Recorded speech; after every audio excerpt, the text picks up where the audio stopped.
Tolerar el riesgo. Me explico.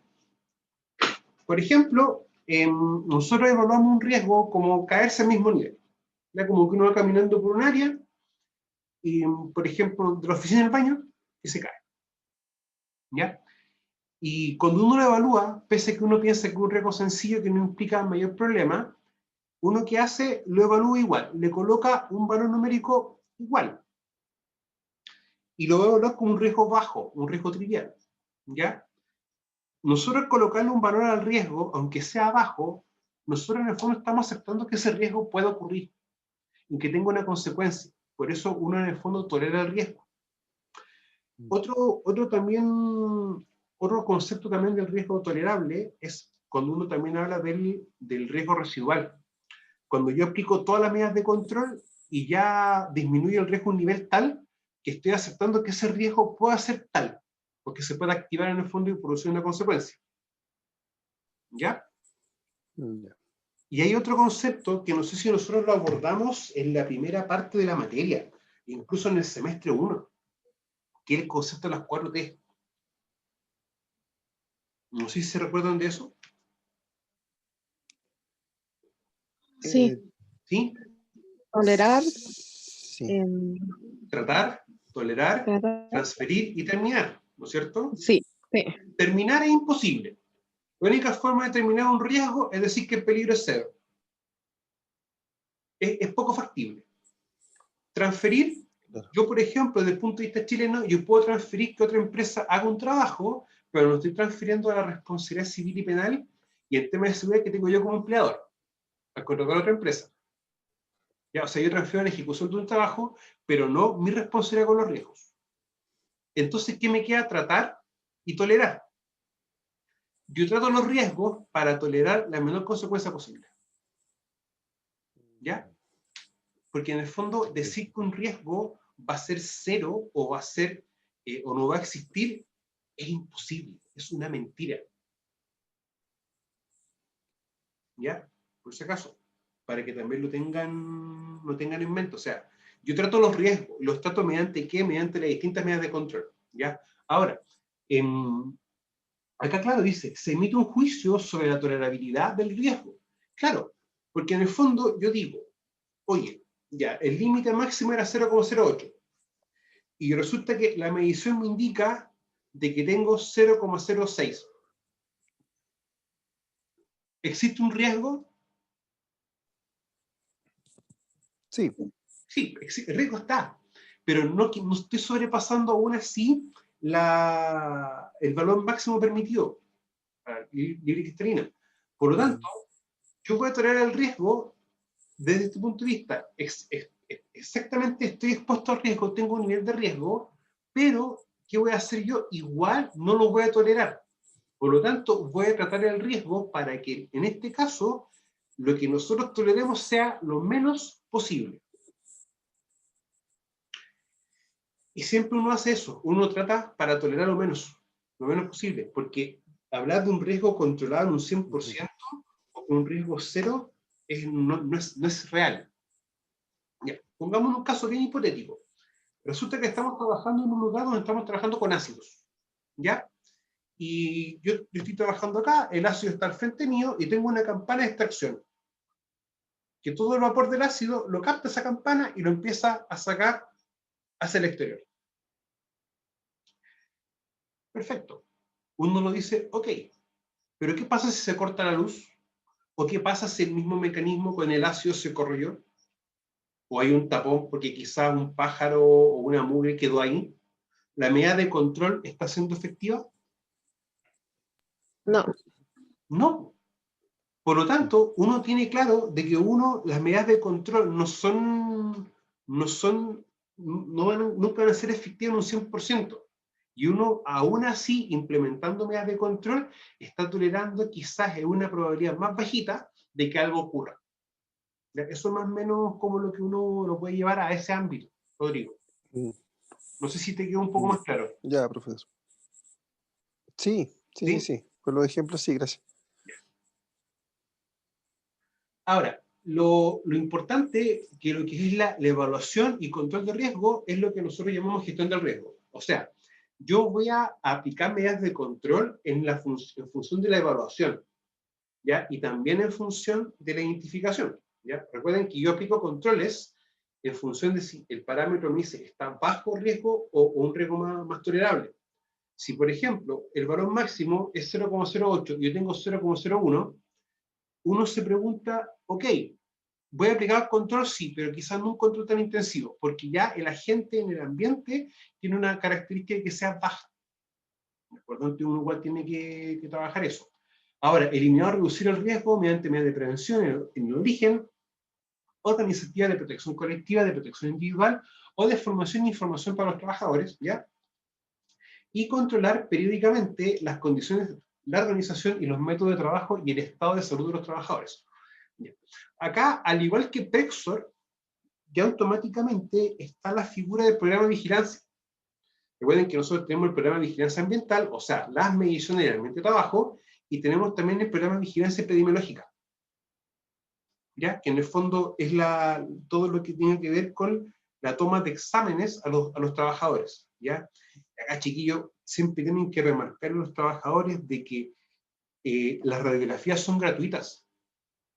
Incluso cuando empezó la campaña por Pexor, ya para poder dar cumplimiento a una política que Chile quiere erradicar la silicosis como enfermedad, hubo una instancia en la que se iban con equipos radiológicos portátiles a hacer radiografía a trabajadores en el mismo lugar de trabajo. Ya, o sea, esto es gratuito, el trabajador no paga nada, no paga absolutamente nada, ¿ya? Y que el trabajador esté en un problema de vigilancia, ya en este caso de salud, tampoco es causal de despido, ¿ya? Lo más probable es que en el fondo que el trabajador no vaya, por eso sí puede ser causal de una amonestación, ¿ya? Para el trabajador, pero tiene que hacerse los controles sí o sí, ¿ya? Para también tener esa noción. Para efecto de evaluación del riesgo es necesario conocer y definir cuál es la fracción de polvo respirar en el ambiente y en el caso particular del sílice, conocer cuándo el polvo pasa a ser polvo neumoconógeno.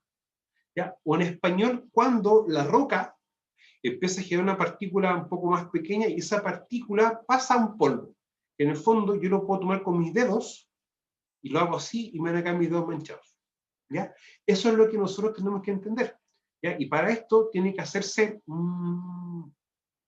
tiene, ¿cómo se llama?, que hacerse las respectivas mediciones, que en este caso se colocaría a la altura de la cabeza del trabajador, ¿ya? Una bomba de succión con un filtro. Y luego el filtro tiene que tratarse con una metodología específica, ¿ya? Con guantes, la mano limpia y todo el envase esterilizado. ¿Para qué? Para que no vaya a entrar en contacto o uno no vaya a agregar más elementos de lo que realmente tiene, ¿ya? Y también hay un tema que puede suceder con aquello. Bueno, los tipos de silicosis tenemos la crónica, la acelerada y la aguda, ¿ya? La crónica es la que más se da en Chile, ¿ya? Que es por un periodo de exposición de 10 a 20 años. La crónica es la que se da en mayor porcentaje, pero también la acelerada puede darse, ¿ya? Y la aguda acá es por periodos inferiores a 5 años. ¿Ya? Yo tuve un error acá en la PPT. Ahora, uno dice sin síntomas, tos progresiva y periodo de latencia. Y acá la latencia, ¿cómo lo vamos a entender nosotros? Como el periodo en el cual el trabajador empieza a desarrollar una enfermedad profesional, ¿ya? Y ya como va pasando un buen tiempo, de a poco empieza a manifestar ciertos efectos en su cuerpo, ¿ya? Y eso es así, ¿ya? O sea, por ejemplo, con la gente que está con ruido, empieza de a poco el pitito que en la noche se iba, se empieza a quedar y de a poco empieza a mantenerse y a aumentar. Uno también, ¿cómo lo ve? Como que la persona tiene cambios de estado de ánimo bien complejo, en el sentido de que todo ruido le molesta y lo que único que quiere es estar en lugares silenciosos y dormir. Y lo otro también que uno ve, que cuando ya empiezan a escuchar poco, las personas le empiezan a gritar. Entonces la misma persona empieza un cambio como de comportamiento, ya porque se da cuenta que para que interactúen con ella se le debe gritar.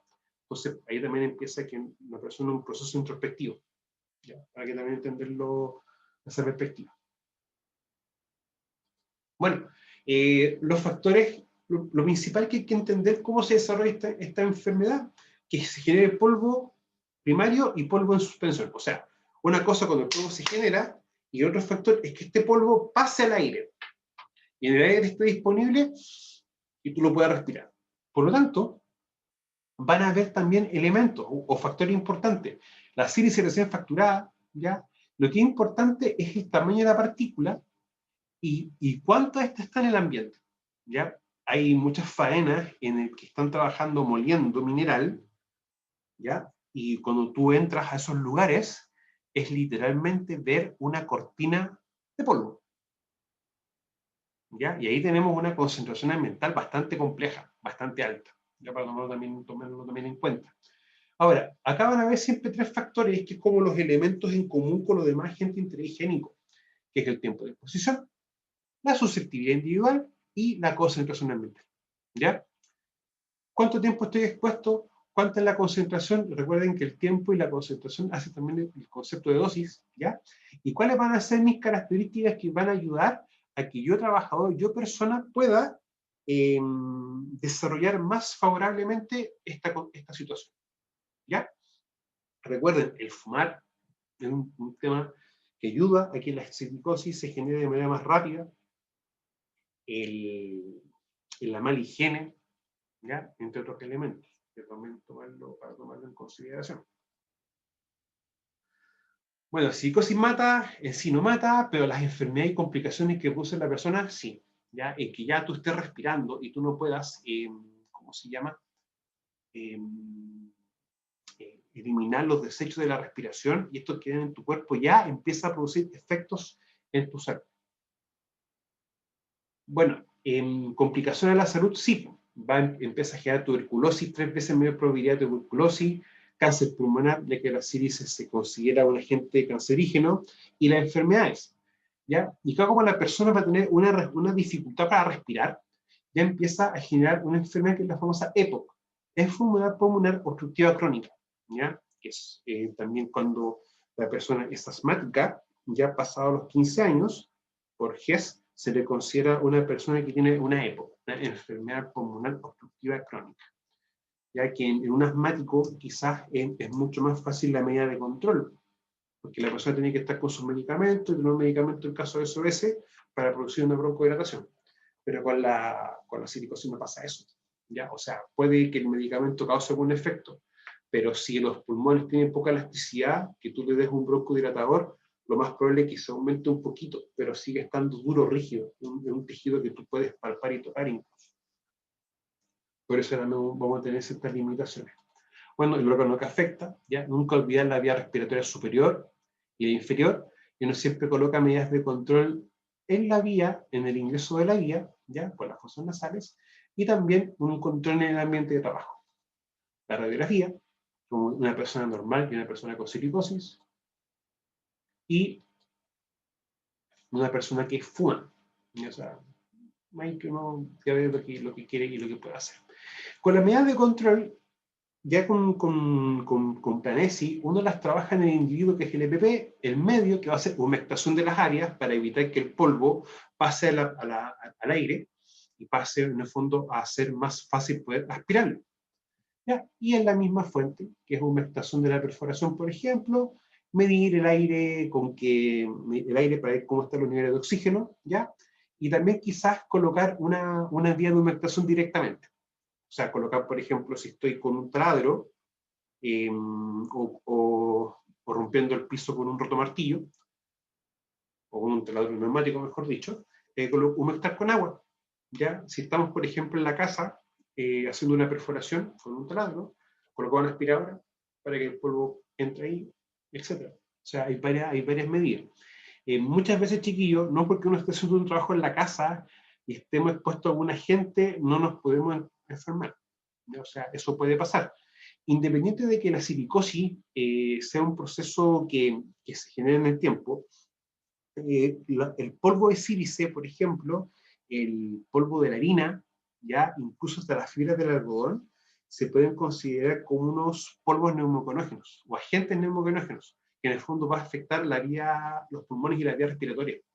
Por lo tanto, uno también tiene que tomar medidas de control, ¿ya? lo vamos a arrancar un poco el tema, pero incluso hasta el tamaño del grano de arenina, ahora es un poco más grande. ¿Ya? ¿Para qué? Para que no empiece también a generar enfermedades pulmonares en los mismos trabajadores, ¿ya? Que eso también es un tema. A mí a veces me impresiona mucho el nivel de exposición a ciertos riesgos que tienen, por ejemplo, las personas que tienen sus pymes. Por ejemplo, las que venden comida a domicilio o incluso una panadería pequeña de barrio, ¿ya? Que uno dice, pero no están expuestos a riesgo. No, si están expuestos a riesgo y quizás es una magnitud mayor, ¿ya? Pero ahí también hay un tema que hay que ver cómo se puede hacer como un traspaso de conocimientos para que ellos también puedan tomarlo en cuenta. Bueno, los controles técnicos de ingeniería, ya que básicamente es la aumentación, es donde se está generando en sí el polvo de sílice, ya, para poder, ¿cómo se llama?, captar el polvo en su mismo lugar, o también evitar que el polvo salga hacia el ambiente, ¿ya? Extracciones forzadas de aire, que esto es muy habitual en muchos lugares que se trabaja con polvo de sílice, o que se hace, por ejemplo, con un análisis químico. Las medidas de control, ¿ya? Que acá tenemos lo que es protección respiratoria.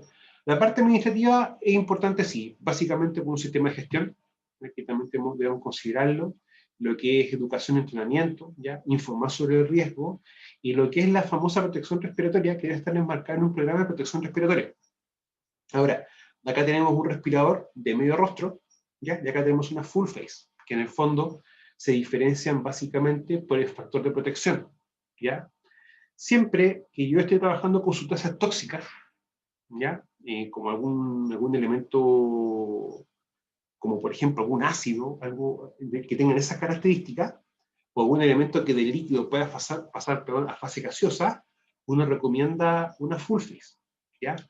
Pero siempre con varios como puntos sobre la guía, en el sentido de que el lugar tiene que permitir utilizar una full face, o sea que no haya más riesgos anexos a esto, porque recuerden que la full face te automáticamente corta el radio o el ángulo de visión, ¿ya?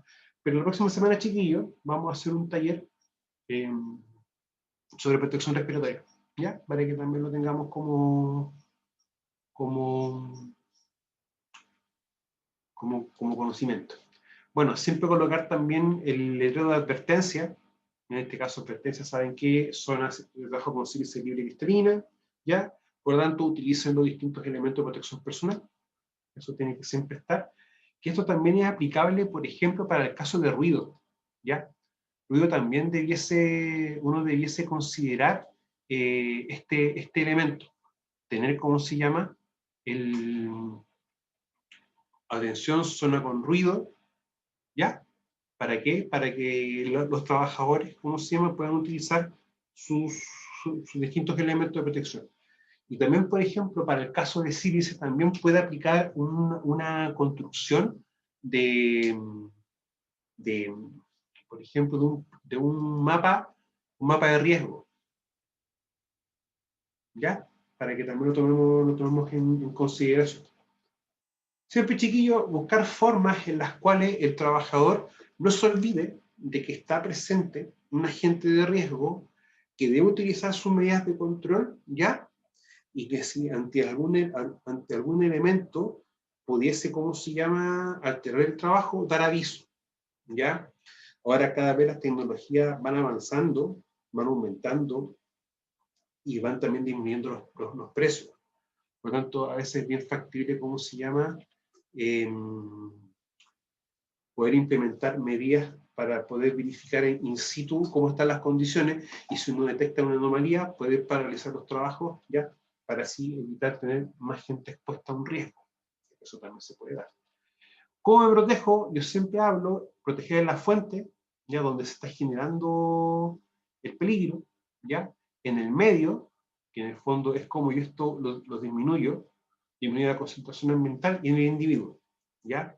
Por las características que tiene sílice, yo siempre he dicho hasta el cansancio, no me debo solamente quedar con el control en la fuente y en el medio, sino que también un control en la persona, ¿ya? Bueno, muchas veces el trabajador es reacio o no le gusta utilizar el EPP porque lo encuentra incómodo, que no respira bien. Excusas van a dar muchas. Pero uno tiene que estar ahí como hincando el diente, como dice uno, para que tomen conciencia y lo utilicen. ¿Ya? Si en el fondo, chiquillo, la única forma que un trabajador tenga un autocuidado es cuando él realmente toma conciencia de lo que está expuesto y de lo que le puede pasar. ¿Ya? Eso es como el único truco que uno puede como dar para que el trabajador realmente empiece un tema de cuidarse él mismo. ¿Ya? Y es triste, chiquillos, pero es así. O sea, no, el ser impositivo y obligar va a producir en la práctica de que el trabajador no tome mucha consideración en eso, por si acaso. Bien, la capacitación debe contar con un programa escrito de capacitación teórico-práctico. ¿Ya? Yo siempre llamo a que no solamente tener el programa de capacitación por el tema de Prexor o de Planesi, sino que tener un plan de capacitación que sea coherente con los riesgos que estamos expuestos y también con las medidas de control. O sea, capacitar, por ejemplo, a los trabajadores en los procedimientos de trabajo, capacitarlos en los instructivos. El ODI, la famosa obligación de informar, entregársela también como una capacitación en primer auxilio, en rescate, en utilizar un plan de emergencia, por ejemplo, ya que son los elementos importantes, que son capacitaciones que realiza tanto la supervisión como el asesor en prevención de riesgo, entendiendo de esa perspectiva. ¿Ya? Porque lo ideal es siempre toda capacitación que yo haga tiene que ser evaluada. O sea, capacito, por ejemplo, sobre un procedimiento de trabajo. Ahora yo tengo que preguntarle al trabajador, oye, ¿y qué fue lo que aprendiste de esto? Y hacer una evaluación para ver qué es lo que aprendió y qué es lo que no aprendió, no le quedó claro. ¿Por qué? Porque yo después, si me doy cuenta que la persona no aprueba o aprueba con un porcentaje muy bajo, debo entrar o debo realizar un proceso de reinducción.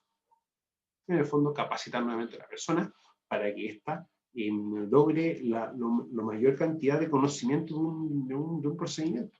Eso es lo que uno hace. Cuando uno habla de teórico práctico, uno explica toda la teoría. Pero la parte práctica es cuando ya con los elementos de protección personal, por ejemplo, es como cómo utilizo un respirador, cómo se limpia, cómo se cambian los filtros, o tengo un elemento para trabajo en altura, por ejemplo, cómo se revisa, cómo se coloca un punto de anclaje. Esos elementos son importantes. Ahora, cuando podamos, lo primero que vamos a hacer va a ser un taller de trabajo en altura. Así que para que no pierdan el concepto de que no se va a trabajar en eso. Lo importante, chiquillos, siempre es definir eso, ¿ya? Los objetivos del programa, los contenidos del programa de capacitación, la evaluación escrita de los participantes, que también las personas también evalúen también el curso.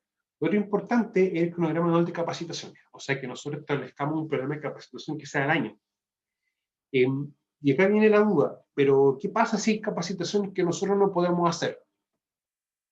Con respecto al protocolo Prexor y Planesi, la mutualidad también está obligada por ley a difundir los protocolos. Por lo tanto, también es una ayuda o un apoyo en esto. Pero uno está en derecho de solicitar capacitaciones a las mutualidades o a la mutualidad que uno está adherido. Sí, y tiene que hacerlo. Recuerden que las mutualidades prestan, dentro de las prestaciones, tienen las prestaciones que dan al lugar de trabajo.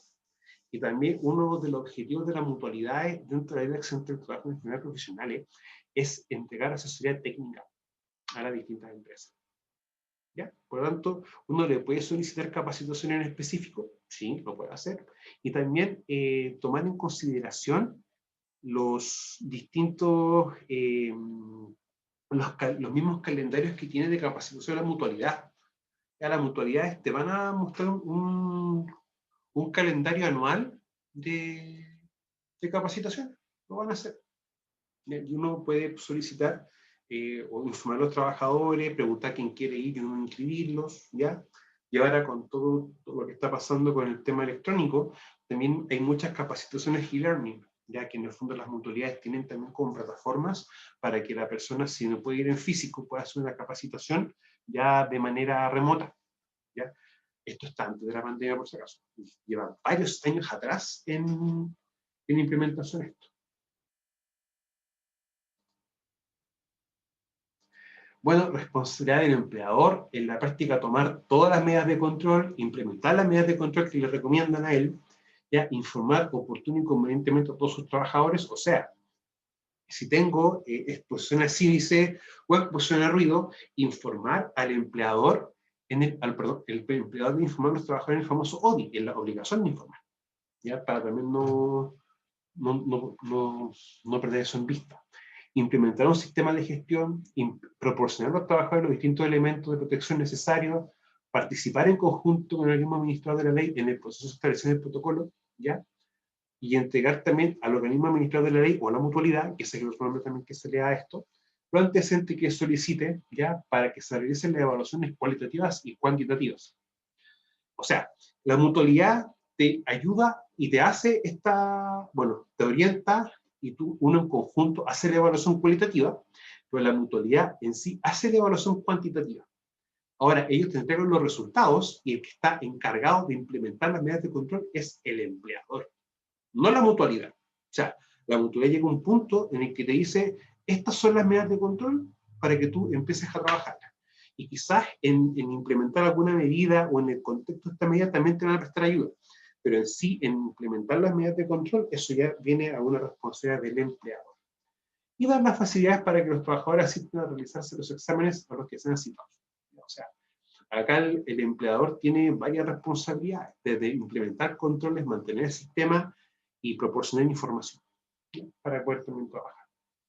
Bueno, la cualitativa, o la evaluación cualitativa, es que dice textual, es aquella actividad que permite determinar si un trabajador o un grupo de trabajadores de exposición similar que se desempeña en uno más puesto de trabajo con la presencia de sílice tiene un tiempo de permanencia en ellos menor, mayor o no al 30% del total de las horas de trabajo semanales.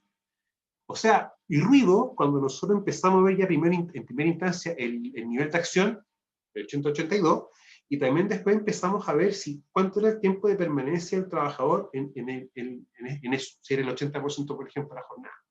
O sea, del 80 al 30, y de la jornada diaria, el 80. Pero acá era incluso de la semana. Y entendiendo eso, entendiendo de que el nivel de ruido es como más, va a ser más, o sea, la concentración de sílice en más bajas cantidades produce daños. Por eso también habla también del tiempo que es menor. Bueno, aquellos trabajadores que tengan un tiempo de permanencia en lugares con presencia de sílice mayor al 30% de todas las trabajadas semanales o de horas en un ciclo de turno, según corresponda, se evaluarán cuantitativamente dentro de un año, contado desde la fecha de evaluación cualitativa. O sea, la empresa hace la evaluación cualitativa para sílice, y desde que ellos entregan la evaluación cualitativa, o desde que esta realmente se realiza, la mutualidad tiene un año de plazo, un año de tiempo para hacer las mediciones en el lugar de trabajo. ¿Ya? O sea, ahí tenemos un tema. ¿Por qué razón motivo? Porque tienen que también estar definidos varios elementos. O sea, estas son las responsabilidades que tiene la mutualidad. ¿Ya? Y estas son las responsabilidades que tiene la empresa. Y la responsabilidad de la empresa, y aparte, cuando a ellos se le entrega el informe técnico de la evaluación cualitativa, perdón, cuantitativa. ¿Ya? Ahí parte todo, desde implementar las medidas de control, informar a los trabajadores laborales, implementar un sistema de gestión, difundir el protocolo, entregar elementos de protección respiratoria, el famoso EPR, ¿ya? Y informar el resultado de las evaluaciones ambientales. O sea, yo mido ruido en el lugar A, B y C, debo informar a todos los trabajadores, al comité paritario, al mismo sindicato si es necesario, etc. ¿Ya? Pero es que en el fondo se están realizando el trabajo y cuáles son las características. Bueno, cuando existe una evaluación cuantitativa de exposición, expuesto es todo trabajador que se desempeña en el ambiente de trabajo cuya concentración promedio ponderada, producto del muestreo personal, o sea, el muestreo que se hace en la persona, sea igual o superior al 50% del límite ponderado permisible. O en español, si la persona se le hace una medición personal y está, por ejemplo, expuesto a 0,04, ya la persona tiene una exposición ocupacional. Ya, o sea, a la mitad de estos valores. Para que también lo tengamos bajo esa perspectiva. Bueno, también los resultados de los exámenes, que siempre son confidenciales, y en el caso de que tenga que informarse algún parámetro o alguna cosa, al trabajador se le pide un consentimiento por escrito, ¿ya? O sea, que hay un manejo de información bien concreto, ¿ya? Y eso es importante, de informarles a los trabajadores de que no se va a manejar la información de cierta manera, ¿ya? Y que esto no es un daño para él o un perjuicio de pérdida de trabajo. Claro. Bueno, la radiografía y los resultados de las empresas serán almacenados en forma segura después de 30 años que el trabajador haya cesado su exposición a sílice. ¿Ya? Porque lo más probable es que si el trabajador ya sale un tiempo o sale del trabajo, ya quizás no va a generar una silicosis ahí, pero si ya no trabaja más y esto se empieza a manifestar, y hay un antecedente que esa empresa contrajo la enfermedad. Bueno, consejería, el mismo organismo administrador de la ley te va a hacer capacitación del protocolo, ya que estos son como los contenidos del mismo protocolo que hace con las empresas y con los trabajadores. Silicosis, cáncer pulmonar, importancia de diagnóstico precoz, importancia de cumplir las medidas preventivas y efectos sinérgicos con otras enfermedades, ¿ya? Para poder tener eso en mente. Y aspectos éticos, ¿ya? Los objetivos de evaluación, los exámenes que se aplicarán y los resguardos definidos en el protocolo. Y esto siempre antes de que se realice la evaluación de salud al trabajador. Eso es, chiquillos, ¿ya? Con respecto al respirador, eso es lo mínimo que vamos a tener que manejar. Ahora, la próxima semana, mi idea es hacer un taller más específico sobre protección respiratoria, ¿ya? Y también después lo vamos a desarrollar más en profundo también cuando tengamos taller 3, que es de control de riesgos. Bien, chiquillos, que tengan buen día. Nos vemos el día de mañana. Que estén muy bien. Chao, chao. Ya, profe, chao, chao. Chao, profe.